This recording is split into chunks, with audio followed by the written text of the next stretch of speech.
ஆனால் முந்தி தவங்கிடந்து 300 நாள் இணை சுமந்து அந்தி பகல் பாராமல் அந்த சிவனை ஆராதனை செய்து கண்ணை விளக்காக்கி கையை தொட்டிலாக்கி தன் இரத்தத்தை பாலாக்கி உடலை கூடாரமாக்கி உயிர் தந்து முகவரி தந்து இந்த உலகத்திற்கு என்னை தாரையாக கொடுத்து வளர்த்தவள். யான் இந்த உலகத்திற்கு வருவதற்கு முன்னால் எனக்காக ஒரு பிரார்த்தனை ஒன்றென்றால் அது என்னை அன்னையை பெற்ற தாயை தவிர வேற ஒரு ஜீவன் இந்த உலகத்தில் யார் இருக்க முடியும் என்று சொல்கிறார்கள் மகான்கள்லாம். மாதா வயிறறிய வாலா என்று சொல்லுகிறார் வாரியார் பெருமான்.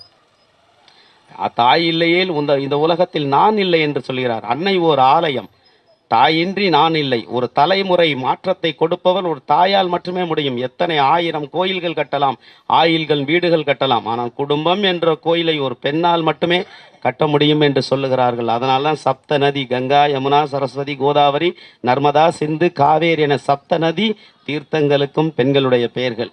பாரத மாதா என்று சொல்லுகிறார்கள். இப்படி தாய் என்பது தாய்மை அப்படிங்கிறது ஈவு, இரக்கம், கருணை.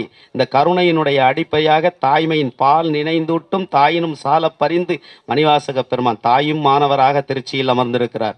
இப்படிப்பட்ட ஒரு புண்ணியனாக இந்த சிவபெருமான் இந்த உலகத்தில் அவதாரம் எடுக்கும்போது ஒரு புள்ளியில் உருவாகிய தாயை நாம் போற்ற வேண்டும்.